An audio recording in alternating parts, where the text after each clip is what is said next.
Finish up uyazi khambani like away. Thank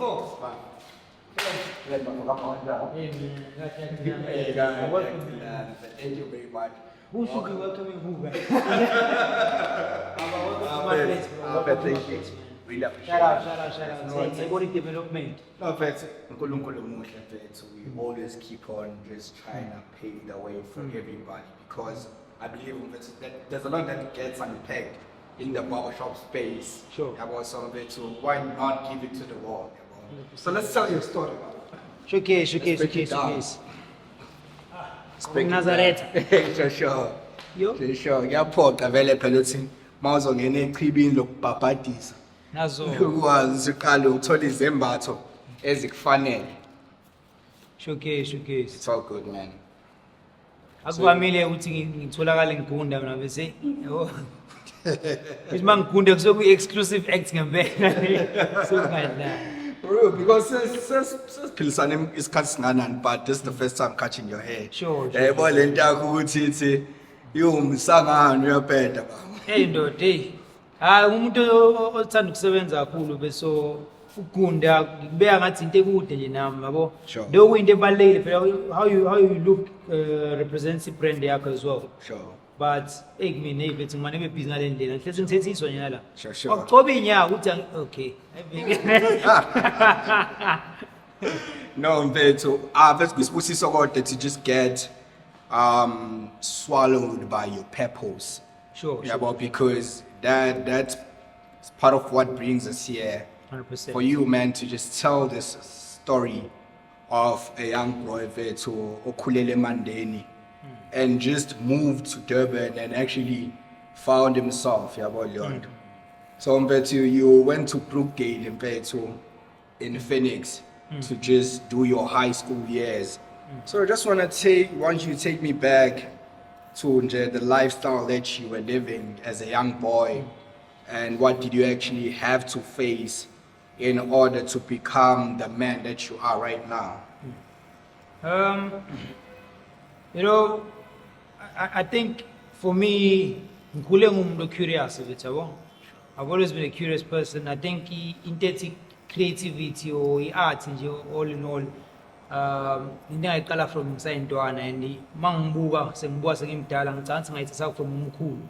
Okay. So it that ngiqala ngokuintroduce the art element ukuthi I think all my life has been about creativity and curiosity, and I'm a loner by the way. Sure. Ngibona ngathi mangiphambi kwabantu nje mhlawumbe ngiphaphile noma kanjani ngihlala ngedwa mina ngiphila ngedwa yabo.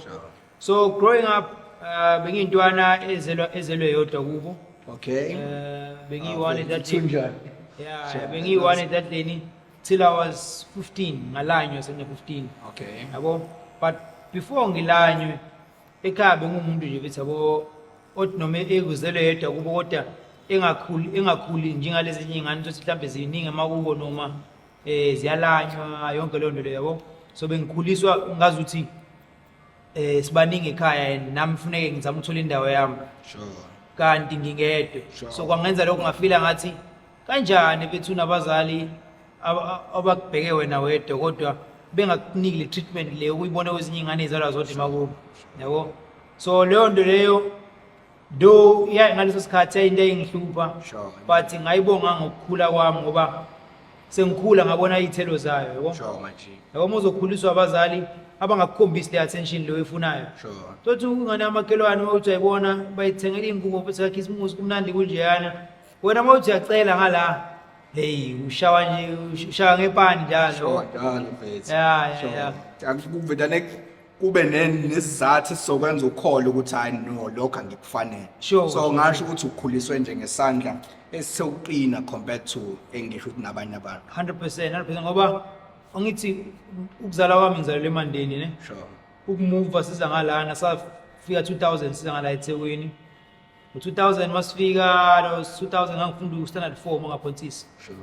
Yeah, standard 4 and then standard 4 by my uniform. Bizwa Yeah, ngathi standard 4, So grade 6. grade 6, yeah.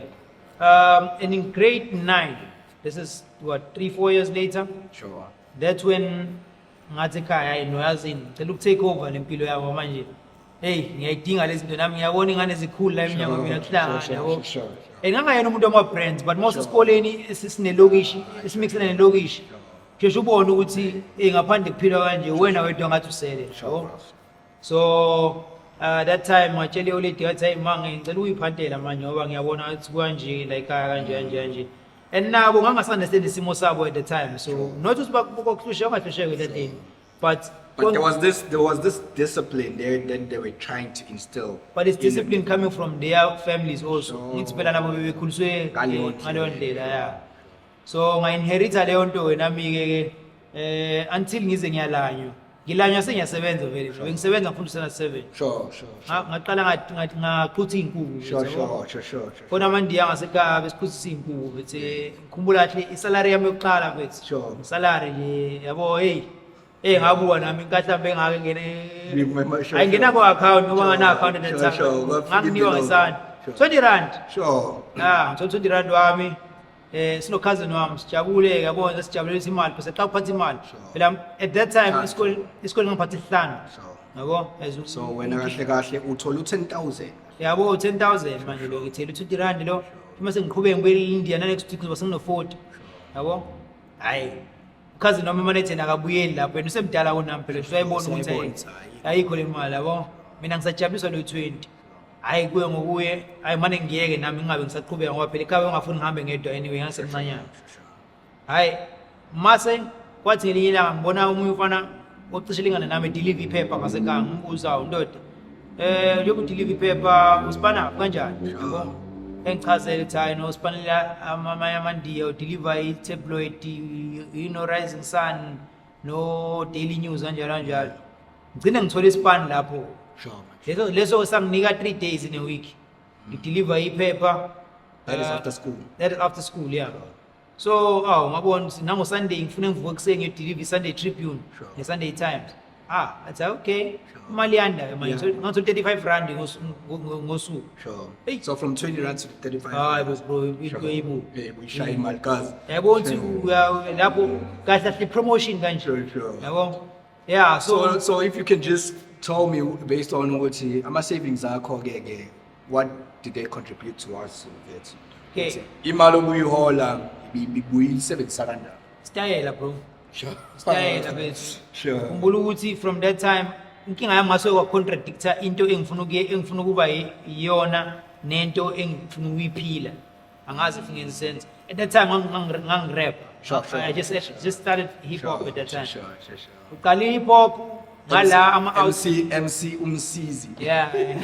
What was the stage name? That was MC. MC was yeah. Sure, okay. So ngiqala ukurap ngalana and ngala abangane ngifunda nabo ba amabhujo yabo. Sure. Ilokishi nje. Lokishi, sure. So manje ufuna kunalento ukuthi ufuna ugqoka amacici noma ugqoka hipster noma ugqoka baggy pants noma ugqoka manje bona bayifici le. Mina inkinga yami into zami ayihlangani ngoba angena umuntu ostyle one but ngiyafuna ukusiphila ngoba ngani basiphila angangena futhi ngangigqoka la poster ama brand la ngokhavela nakhavela abanayo ngina engizakuna ngiyengwana ngasemncane kodwa ngikhavela yabo so wonke lo ma brand Levi's Sadumo Levi's yabo nje. So with that happening yangenza lento ngabona ukuthi ngathi ngiqala ukuba yi-follower kakhulu because ngasekhaya babazi ngikwazi ukudansa kodwa ngaze ngibonakala ngidansa yabo ngithi ngihamba nabantu abadansayo so nami kunama group la sebalokishini edansela ko Miss so wazi nami ngiyadansa kanti angikwazi ukudansa so ngabona ukuthi i-pressure mina iyangishaya kanti angiyena umuntu onenkinga namantombazane but inkinga lento yokuhamba nalabantu yenza ngibone ngathi if ngifana nabo ila ngizowathola khona amantombazane. So wena kahle you lost sort of your identity. Yeah, I lost my trying identity. to chase 100%. Over familiar around people who have a certain standard. 100%. And if you can just highlight on that, because I feel like in this times that we're living on, people do what's based on what do they follow and they incorporate that with them. Sure. Earlier on, I was listening to a sermon by Dr. Miles Monroe. Sure. The reason why the society is actually kind of lost is because in fact we don't know who we are and where we're from and actually where we're going. So Betul, Lendo Ishoyo is a reflection of today's society. 100%. So when yourself, how did you actually step out from that shadow or that cloud? Yokuba umuntu ofuna ukwenza into eyenziwa abanye abantu. I think when I realized ukuthi I can actually get girls without being like these guys. Sure. Yabo? Sure. That's when I realized mina I'm the cool one here ukuthi ngihamba nabantu abancane bakhulu kunami. Sure. Ngenxa ukuthi banje bagqoka kanje benza nje yabo. And I found my cool. My cool was talking. Sure. I was a funny guy. I spoke a lot. Nje nokuthi ngangamsaba umunye umuntu ngaze ngibe igwala mina from small. So ngangazi ukuthi ngeke unginfluence ngokuthi uzongishaya ngoba nami ngiyalwa solwa ngeke unginfluence ukuthi uyaswenga ngoba nginandaba nalento mina ngiyayikhulumela abantu banayahleka so usujwayele ukuthi uhlezi surrounded by abantu banengokuthi into ezikhulumayo ziyahlekisana nani yabo so kwayileyo nto leyo and from there ngithi sengiyasebenza vele after school ngathola isipani egarage kusola kwami isipani egarage kwangenza nganemali ke futhi ngicanga unemali uyahlekisa and you so athika wonke ama-box boy sure and ngihlezi ngedwa ekhaya so no base ngihlezi nginawo sure labazala wayiphamazela after school ngaphila nje phezu ngaphila kanti iskimi engizohlangana naso sengiyophuma ngamatric sizozwana naso kakhulu ngomatric wami if you remember very well 2007 kwaba ne-strike school 2007 or 2008 so yakhumbula after the market crash of 2008-7 when strike school sahlala 2 months or 3 months ngayesikoleni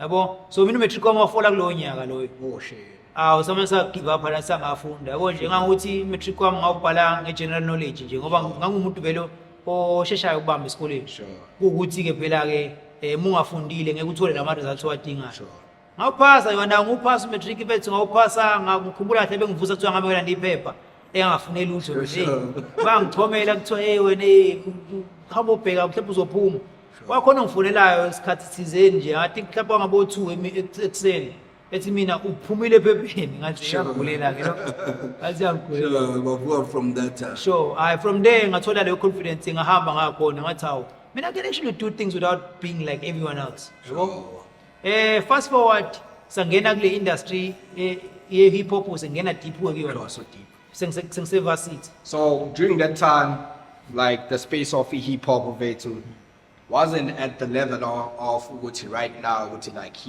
SAE hip hop is like booming bafo man hip hop was bigger then nje hip hop was bigger then but it was culture I mean I come from basketball background also sure a lot of guys that I played basketball with have became something manje empilweni abanye come from the love life background but love life insesha basketball sure so love life created go love life kube end one kube senkhohli engine in the zone and so it created that hip hop culture kusakhona uScoop Makhathini besa prime yabo ngakhulu ngalo sikhathi leso yabo so when you debate ukuthi the hip hop culture was bigger before than what it is right big, now bro. It was way big. Kids could die for that moment with hip hop at that time.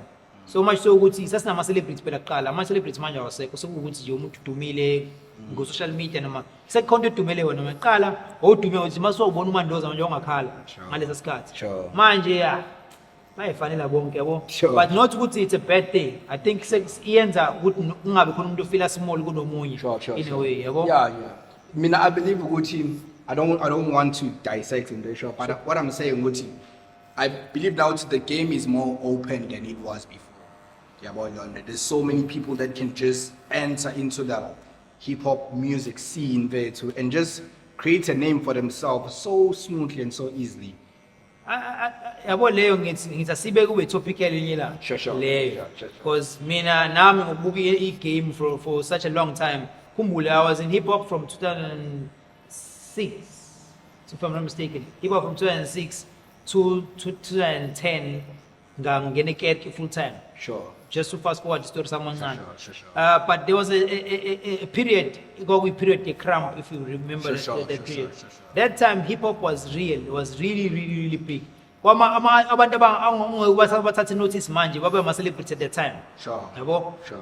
Manje kwaqhubeka abaningi sebayeke into babeyenza bangena kwezinye izinto ngoba yayisishintsha i-industry that time ngena omlilo yabo omlilo Big Nas i-Afro House siqala ukuba namandla kakhulu so ngingathi i-hip hop yehla from then yasibuya ngekhathi zo Poison Bucks yabo isibuya lapho futhi nakhona isibuya ngestyle Sure. engasabuyi ngokuthi urapper kanjani Sure. esibuya ngokuthi uqokani uhamba ngani yabona before kwakuthi urapper kanjani Sure. yabona nto le so ngakho ngisho ukuthi ngayitopic yalinye usuku lelo Yeah. So- So you just went into the creative space, Mobusho Vetso, from your upbringing. So as a creative, I believe Uguti, the biggest issue I had growing up, I was doing a lot of things, Bafu. I won't say I was doing a lot of things. I was also confusing to myself. Beng tunga, beng dweba, I was playing soccer, I was an electrician, studied mechanically. Dog, kuningi nempethu izinto engangizenza. And there was this one brother that actually came to me, Umbimbi, wathi, "Ntwana yami, ngiyakunqanda ne, but ngiworried ngawe. Wenza izinto eziningi, you're gonna end up not doing anything." sure So you fell in love with photography. So how did you develop that passion? You know, this may sound disappointing to many, but honestly, for me, photography was never love. Well, I'll explain why. For me, I was a curious person growing up. So, uba curious wami kwangenza ngitry izinto engaze ngitry till today. I'm always trying out something new. Adehleka nje umunye uza kwethu la ethi ngikufica mina ngificishisela ama gates. Sure. Kuyimanje igate alikapheli kuyozoshaya uDecember ngapheli Sure. yabo. So umuntu oyiqala izinto engayiqedi. Sure. But kwi-photography into eyenzakalayo ngase ngathola i-camera engayitshontsha kahle Sure. ngithi ngidangile yabo Sure. ngayitshontsha le camera lena ngase ngishutha ngayo i-video ye-cramp Sure. yabo leyo video yamane ya-trend at that time khumbula utrenda usakumix it ikhathi zamix it Sure. Yabo. You just had a trade post. yabo leyo nto leyo so my-trend yaso isikhathi leso ngabona ukuthi awu yazi ngikwazi uku-editha ividiyo ngangi-edithe nge-Windows Movie Maker Sure. yabo ethi awu okay bamba encane lento le ngaqhubeka ngokusha amavidiyo kanjalo-ke kanti ngizomane ngimanage i-cramp crew ezodala ukuthi ngihlezi ngi-around lezinto ngiyibona but ngikude nazo Sure. hhayi-ke from there ngisakrampa ngirapha ngathola intombi ezongifaka ekerke yabo 2010 lechere ngifaka ekerke kanti ithama layo ne-equipment Sure.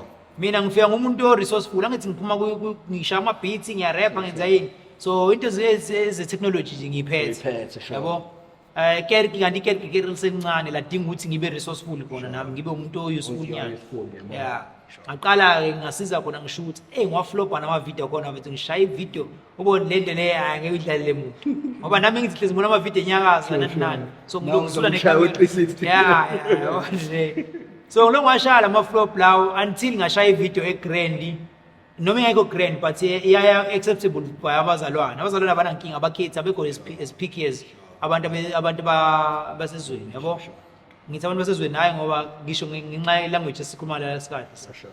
angisho ukuthi abantu basezweni sure so Sure. ngize kule point ethi-ke so uma ngenza lokho kwakhona ukuthi ufuna ukuthenga i-DVD kumina after church Sure. Oh yes, ama-DVD lawo kwakhona ey'nkomo. ama-DVD ngithi mina ya ngidayisa ethene-ke uyidayisa malini ethi uno-50 rand ngithi 50 rand le nto le hey kwenzakalani ngimdayisele yabo ngithenga manje the following week ngilanda ama-DVD ayisitali Sure. hayi ngaqala-ke manje ngithi hayi ngiyabhena manje hayi ngabe ngibabhenela abantu bethu angishaya imali ekerke yabo Sure. plus nami ngisaphesuka le ntomane lesingifake ekerke already Sure. ubaba wayo umfundisi and i-charity ubaba wayo uzomncanywa Sebafo. sure Ubale cheli. eyi ngeke ngikwazi umention ukuthi ya sheri yangiphathaza Sure. yangiphathaza blind yangisakaza 5 years wonke bethi ngangajoli mina bethu Sure. 5 years from 2010 ngithi from 2011 12 13 14 15 Sure. ngazajola ngo-2015 Yo. so ngathi 4-5 years ngangajoli Sure. kwakuganga phalaphula lapho uphunyukile uhamba uxolisa enkosini uthi Sure. into engiyenze namhlanje Sure. ngaze ngibona yabo Sure. so fast forward now ngeqinteni into eningi zazenzeka in between izinto ezinye zezinto so sengiphumile kwi-hip hop manje seyibhlo lami selihlale okhalo ngigqoka formally yabo Sure. but le part esingenzela imali ila ngavula khona istudio-ke sami nomngani wami egaraji lakubo Sure. yabo asiqale sifane sivule i-agents asibiza ngebheleza models. Beleza, ne? Yeah. Okay. But ukhumbule ukuthi mina ngithi ya manje bengisahlehlekile isketi Sure. and lesipani lesi siyasiletha isketi blind. Necessary. Lesi sokushutha. Mawuthi phela After opening the studio. yeah muthi uvusha i-modeling agents abantu manje bezagcwala ethi yabo hey siyangilwisa and ilwisa ikerki ilwisa imali ngoba phela ngithi ngiyasipana ngala imali engisipanayo ngangisipana ka-Nedbank ngalosikhathi Sure. imali engisipana ka-Nedbank kufanele ngithenge equipment tshela mina ka-Nedbank lo ngaqala khona imali yakhona angazi ngayenzani ngangilubhizi sithekela amantombazane siyahosta sishaya ama-shots yabona ngokuthi bethu angisakhumbula ukuthi yiphi iphotographer eyatrenda ngokuthi amantombazane bayawashutha iyawalala yabo Sure. ngaminca from lapho yo Sure. ngathi switch off leyo nto savala le bheleza models kanti nathi phela sasishaya leyo process yabo ngawuyileyo nto le yabo namajidabe yabo ufuneke manje ngizoze le mpahla Yabo. izojumpa Izojumpa. and at that time uTwitter kwakusadomain kwakusathi BBM 2013 kanje BBM noTwitter usuqala ipeak yawo Sure. hey Sena muthandana model.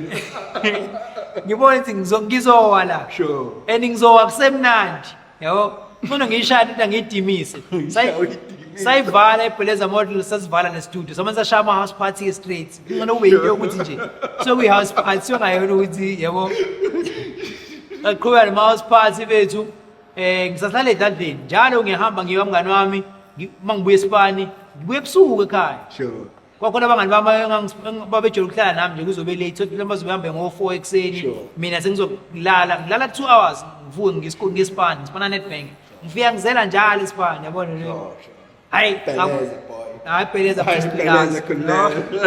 ngabona lapho ngirana uBeleza noUmsizi Media concurrent Imagine. I just want to find out the transition ukuthi Sure. yeah mfethu as the studio in Phoenix Sure. yabo you were like a duo yabo like it was more like a partnership. okuyimina kahle Kwakuwena. abangani bami bengisiza abangani bami Oh, I always had people around me Sure. abangisiza entweni engizenzayo because phela khumbula ukuthi ningabangana anibo bonke anikho nonke business minded Sure. khona abanye abajabulela into oyenzayo khona abafuna ukuqala something through wena Sure. so bayisondeza nayo Bayisondeza. yeah So it was mainly nje ukuthi out here we just with you. yeah nami ngangibasiza entweni abayiqalayo bona yabo ngangokuthi nabangani abathungayo nabangani umngane wami omunye uyilawyer manje omunye uyi-architect yabo lento leyo so I was always helping them entweni abazenzayo That's great.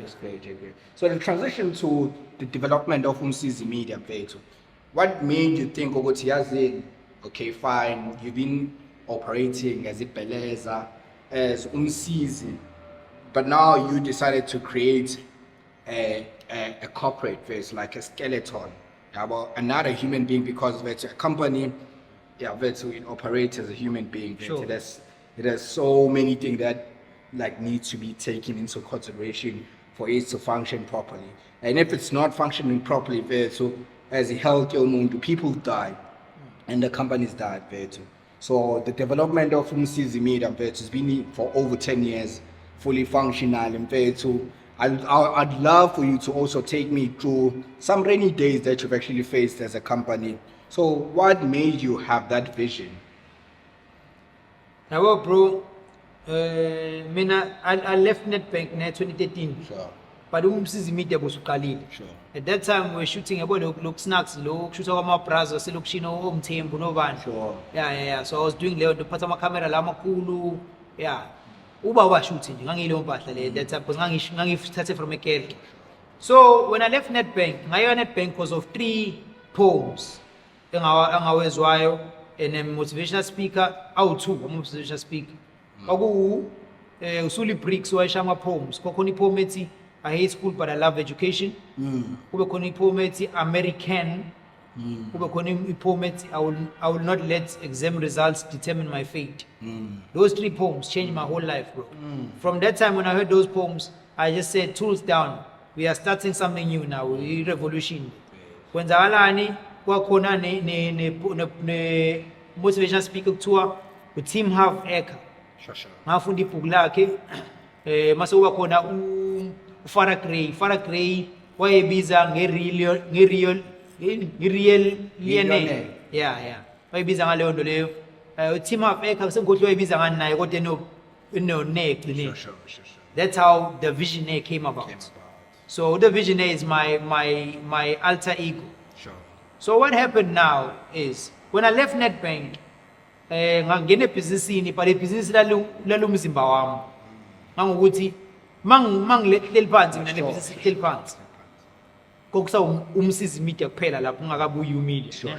So umsizi media mawusubuke back on my Facebook uyabona khona ilogo nomjito wayephethe umsizi omkhulu. Sure. Yabo nje oyilogo snacks nje ihlekisa yabo. No, but it brought it like mina mfethu ngiyaxolisa just to tell from your story. Yes. Yabo mfethu most history sakho mfethu and the motivation that shit you were going like it's inspired.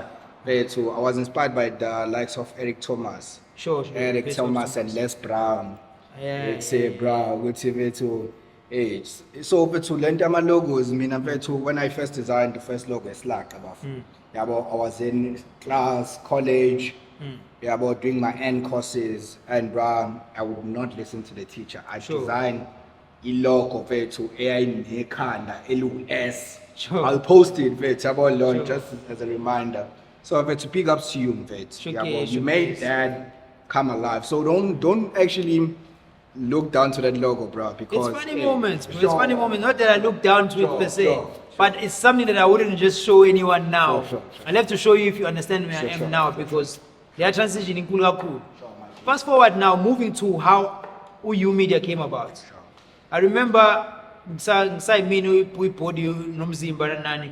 Nga meet intombazane now 2015 who's my baby mama uma wengane yami yokuqala intombazane yabo at that time I remember I got a gig eyakwazi ungihola imali ethe xaxa and ngakwazi ukuthi ngilobole kubo at that time ekuloboleni kwashesha indaba ukuthi sekhona umntwana ozayo ema kufika umntwana bro my whole life turned upside down. Hey bro, I've never seen poverty ngabanayo njengaleya. Remember now sune responsibility. Hey bro, I was broke.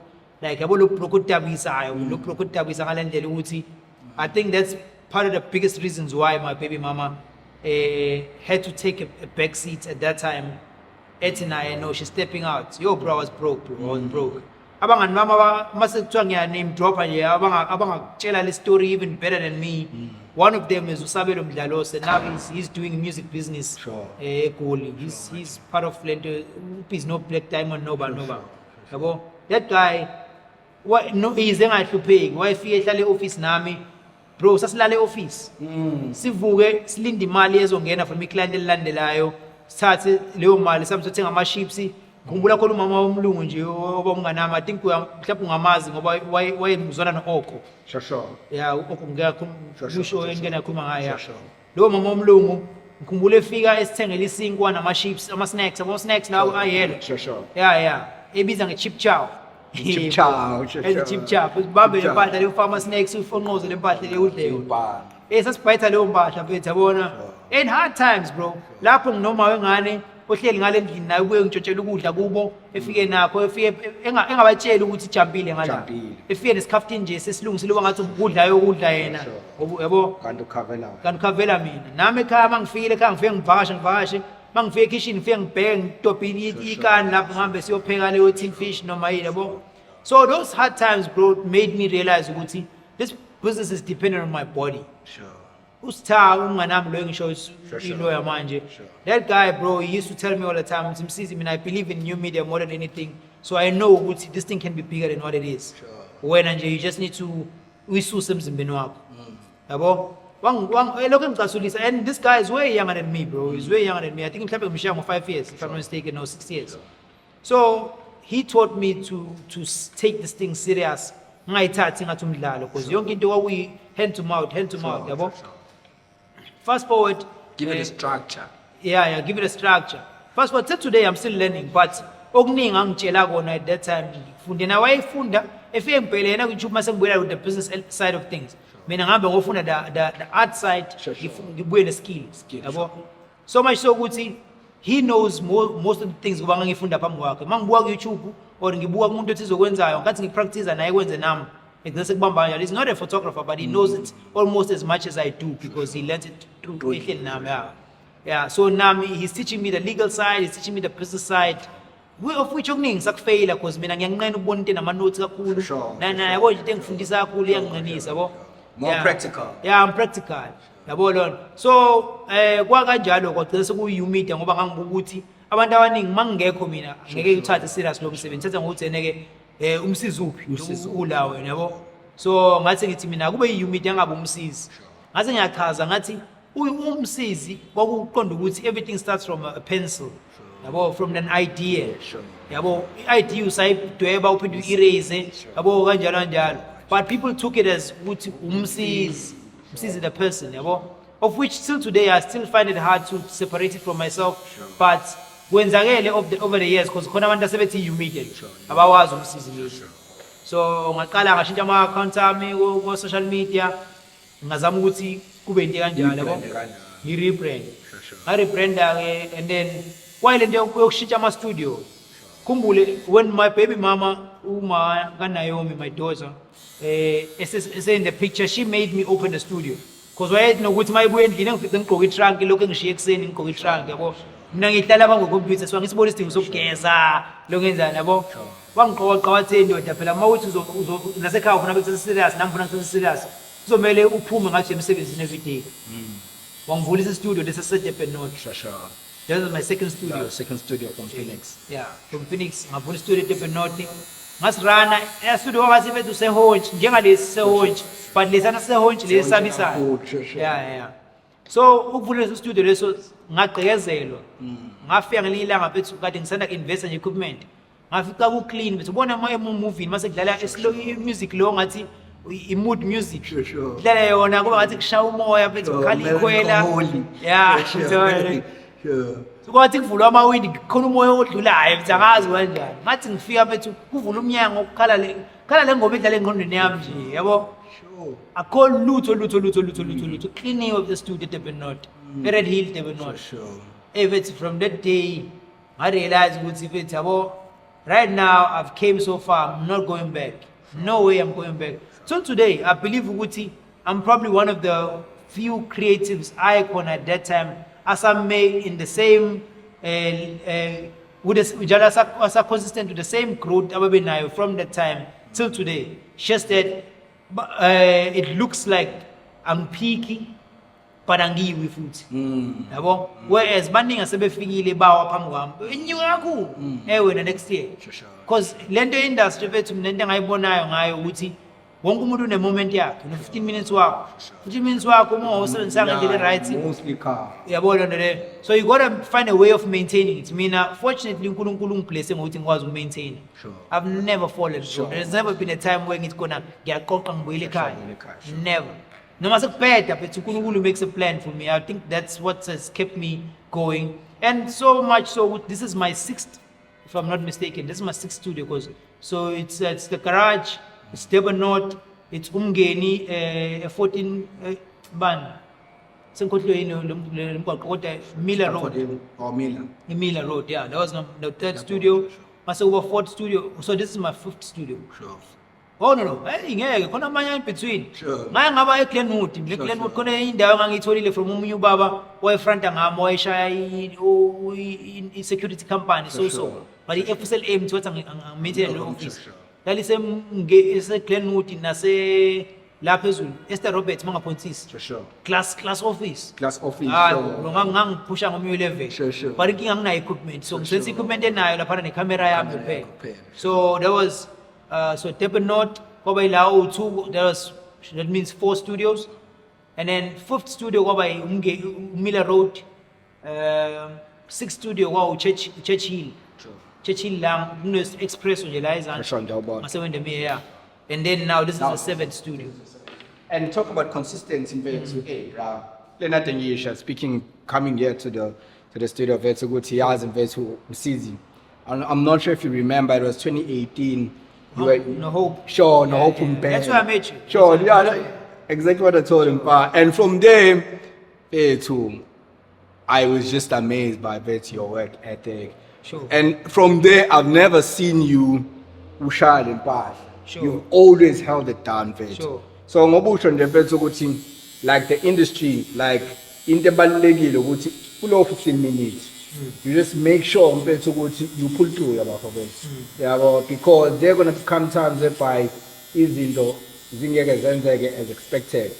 But because you when you were given a chance, you made sure mfethu abantu akukho lula ukuthi to just forget about everything that you've offered to the game mfethu. Yazi nabafo ngingithini.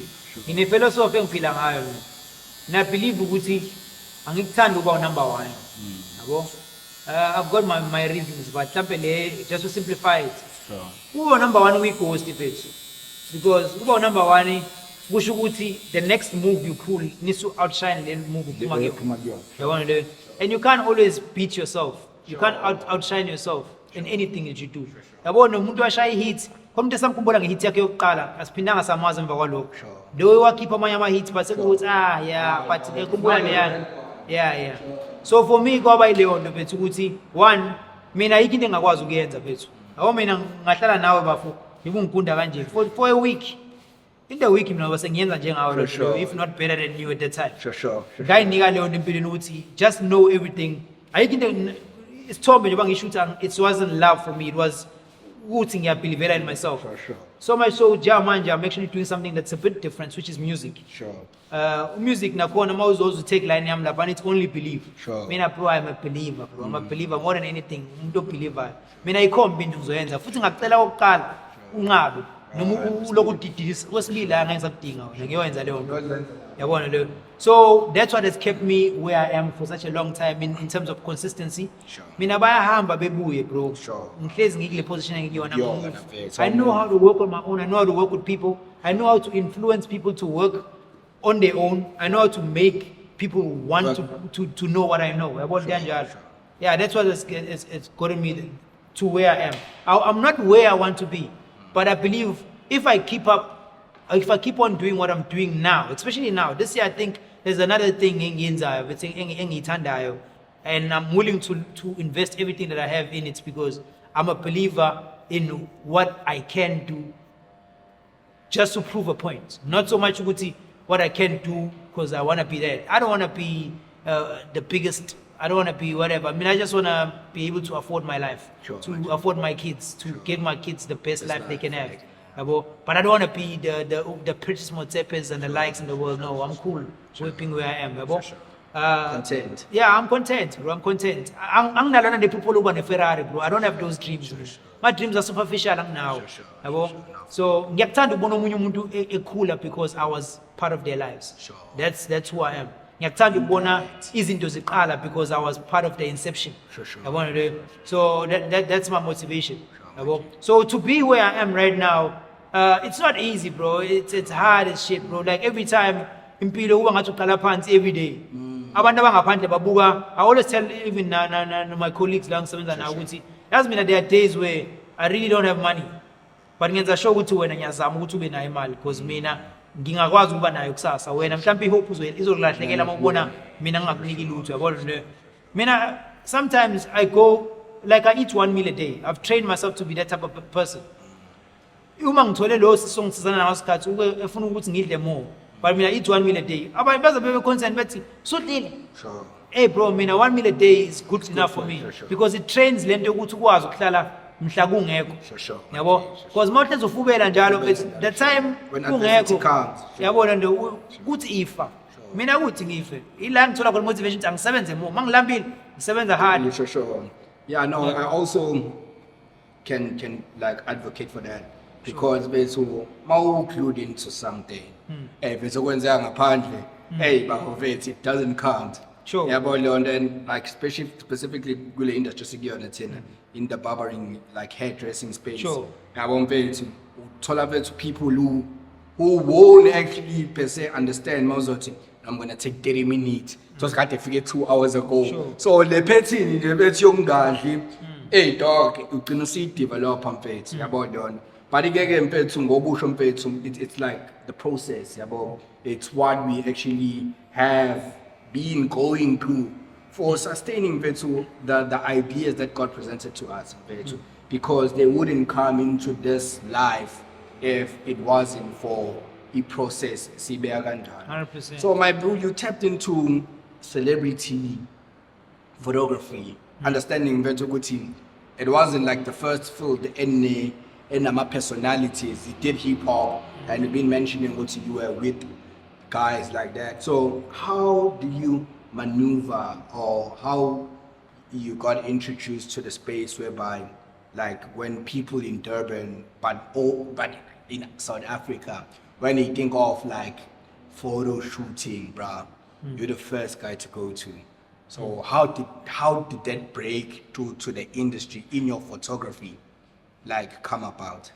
I'd say, Vetu, like I said, Uti, okay, there's two people that you mentioned, just to Uti Caleb Masing. Sure. So there's two people that you mentioned, Uti, about motivator or you used to watch. Sure. Eric Thomas and Les Brown. Sure. Eric Thomas, Vetu, there's a story akhuluma ngaso ngeguru. Yayisunguthi imngenise emanzini. Yathi success, you gotta want it as hard as you want to breathe. 100%. That is me, bro. I mean, I wanna be successful, bro. Futhi success lesson in our mind, people that people see is no way close to the measure that I wanna be at. Yes, sure. Yabo? Also, Maubuag Les Brown says something about you gotta be hungry. Sure. You gotta You stay gotta hungry. be hungry. Les Brown says that a lot. Sure. And for me, bro, funny enough, we actually listen to the same people. Sure. Ukusho ukuthi mhlambe umoya wethu uyadonselana because labo bantu bethu abantu abafihlekile. Les Brown, as popular as he is, but it's not conventional for a young person. Abantu abancane babona ngathi awu leli khehle lokubhiza yabona. Yeah, yabo. So Eric Thomas ngathi umuntu nje ojim nje.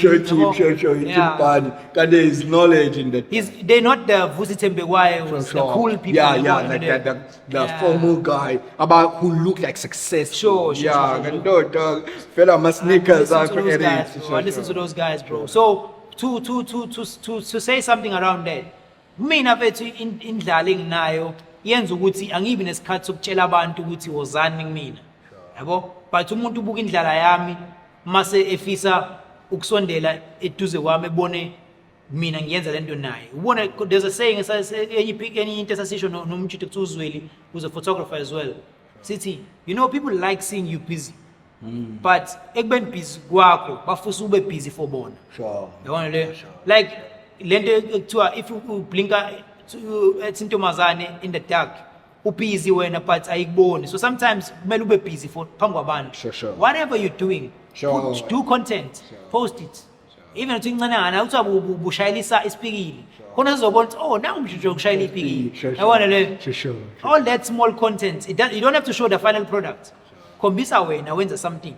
People are watching your life. Every day there's someone watching your life. Ngokuthi mina mfethu ngithenjwe na abantu engaba understand ukuthi why uthemba mina ngalento ngoba mina ngingadluli kuyona, like umshado for example, ucela counseling emshadweni wakho mina ngashada and before uzobuza leyo yabo. So much so ku photography na ku video. Khona abantu abane experience enkulu kuneyami but ababelieve ukuthi mayekhulume nami uyasizakala yena. Nami ngithothi sengifunda ngoba ngikhuluma naye. Ngiba ngitshela nje nami oh shit. Oh. Okay. Yabo? So ama expertise amaningi ami wabona ngathi into ebengivele ngenayo kanti into engithole in the process I learn at the job. Sure. Ama client amaningi engiwatholayo I've never mentioned to anyone ukuthi uzani ngizoshuse you media. But people find me.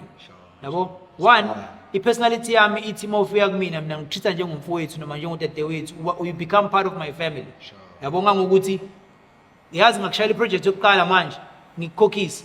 Elandelayo thothi angisakhulumanga ngemali nawe ngiyakwenzela nje sengikhohlwe nami ukuthi ufuna bengiyakucharge. Sure. Because for me I treat it as into engayenza. I don't work for money, bro. I mean, I work for relationships. I work for creating the network engithi iyona efuna ingiyele wealth engifunayo.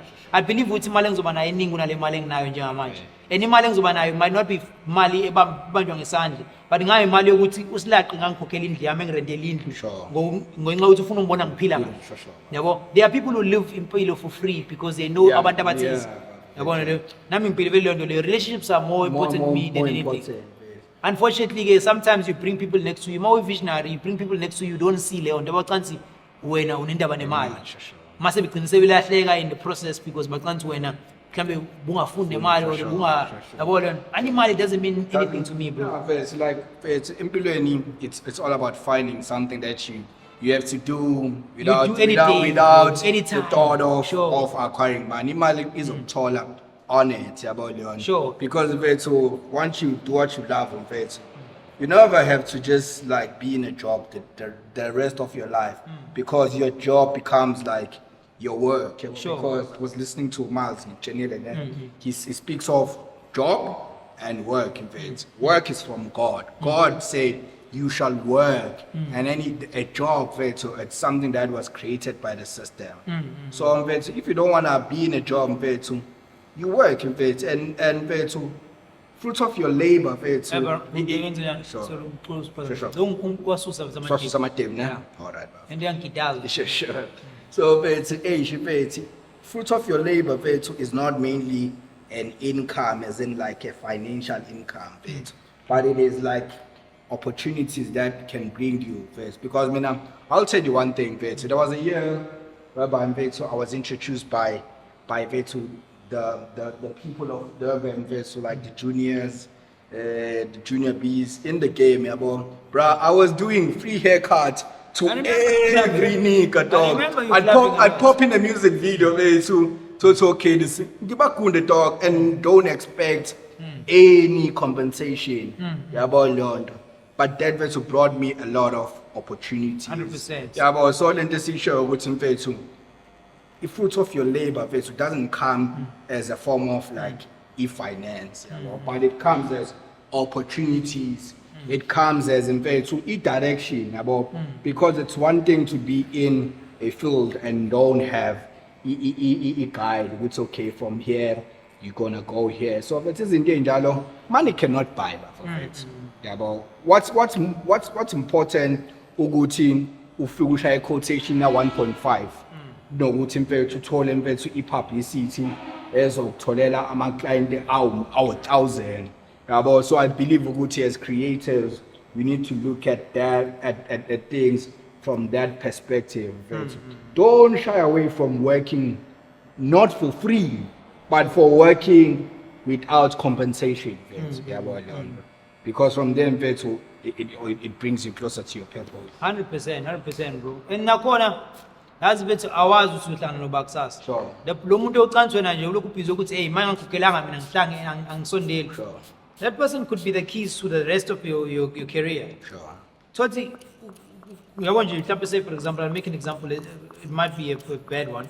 But yabo nje sikhuluma kanje manje. Sure. Le nto lena mayifika to somewhere, it might open me up to a lot of people that you know, and it might open you up to a lot of people that I know that you don't know. Exactly. So if we didn't meet up kanje, this would never happen. Sure, Yabo? sure. Labantu abawu-10 abazofika kusasa or nami abazofika kumina kusasa abawu-10 sure. bebengeke Sure, man. So we need each other empilweni bethu umuntu kufuneka realize leyo nto, especially if you are going to be in business that deals with people, Sure. because awudayisi Sure. mhlambe ini angazi. Sure. It's service based. Yeah, you're a service-based business, so you need to know people. You need to. Sometimes you might rub people the wrong way. You might fight with people, but akusho ukuthi ibhizinisi lakho livale manje mase uyahlela abantu kanjani. Qhubeka Qhubeka, mfethu. mfethu. Awungijabulisanga lokho khona uzojabula kodwa somewhere along the way. Yabo? And there's new people coming to you every day because khona othi nami ngifuna ukuexperience le nithi ngiyayizonda kulo amjita lo. Sure, sure. Or le nithanda kulo amjita lo. Sure.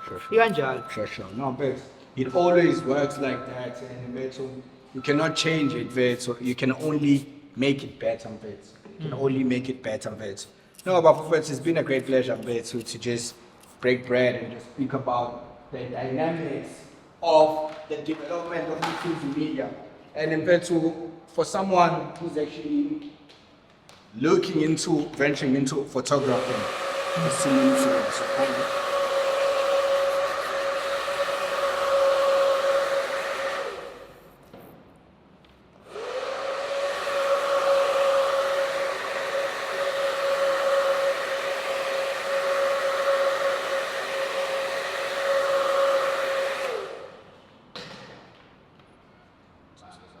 Just to add the parts there, photographer to issue man. Sure. Mina my thing mangizokhuluma ngokuthi what I would tell someone or who wants to venture in the same business, Sure. photography. Ukuthi never look at other people as superstars. Look at them as yourself. Ukuthi if you treat me like how you treat your into yakho, that's fine. But don't treat me as uNkulunkulu, because if you treat me as uNkulunkulu, the day ungikhomisela ukuthi nguNkulunkulu wena ngiyohlezi ngifuna ukuthi njalo ngifethu wakho ungenza uNkulunkulu. Sure. And lapho ngeyisakhula ibhizinisi lakho because manje uworship umuntu. Yabo? So if you treat me like how you treat yourself, then you know there are days where you are down, there are days where you are up. As much as it's a service-based business where people are supposed to be smiling every day, Sure. but in reality, ngeke smile every Every day. smile every day. Yabo? Exactly. Sure. Because yabo the way usilaka kunda ngayo, khona omunye ungathi mayikunda ngeyindlela egundwa the same thing egundwa usilaka. Kuthiwa ngoba yenziwa ngosilaka, Sure. ayimbi. Yeah, sure. But the same thing egundwa usilaka. Yabo? Okusho ukuthi people don't buy into what you sell now, they buy into your belief system. If you create a culture of ukuthi, when this is who you are, Usilaka, maybe Usilaka is a spiritual person. Sure. People who are going to come to you are going to be spiritual people. Sure. Or people who are So you attract what you put out. Exactly, it's exactly that. Sure. Yabo? So it's not so much about the photo. The photo is now the final product of Ilendole, umsebenzi wakho, but it's not the final product of the experience you're Sure. now. It's not what people want to buy into. Yeah, people Because want like, everyone can take a photo. Everyone can, bro. Everyone can. Some people can take better photos with phones also. Sure. When you put the camera, yabo? So it's all about you selling a system, an experience. Yeah. Abantu abazokwazi ukuthenga into you. To just believe in. About Slaka right now is a culture. Now you're doing all these things, the podcasts. Sure. Slaka's got a clothing brand. Slaka's got a barber shop. Yabo? Slaka sasa isalon, sasa mhlambe whatever, yabo? Kuningi ukwanda. Sure. Ngoba kulokwenzeka njalo, people are seeing uSlaka as a multifaceted person. Sure. So unama levels amaningi to you, ama sides amaningi to you, you're a colorful person. Sure. Uma uzoqhamuka uSlaka okwaziwa nje ukuthi yeneke yena uqhamuka setrim kuphela. Sure. Uyamagina ukuthi mhla singayidinga itrim wona ngeke usebenze. Ngeke ngisebenze. Yabo le Sure. nto. So iba umuntu willing to try out Sure, things. sure. Yabo to Creative. be creative. Hey, man, I was around like, yeah, don't box yourself. Yeah, Don't box yourself. Hey, bro, because we hold a lot of potential that even ourselves we don't realize, bro. 100%. Yeah, about 100%. that. No, I second you on that, but because I think ukusaba, yabo, about ukusaba, mfethu, it's mainly fear, and I past trauma, mfethu, about this. Khona izinto that we haven't healed from, yabo. Lezo zinto siyithatha zize si-incorporate in our daily lives, yabo. Mhlambe i-environment mfethu umuntu akhule kuyona akakaze ambone umuntu mfethu enza lento acabanga ukuyenza. Sure. So before they even think of doing it, iqala ife emqondweni, yabo.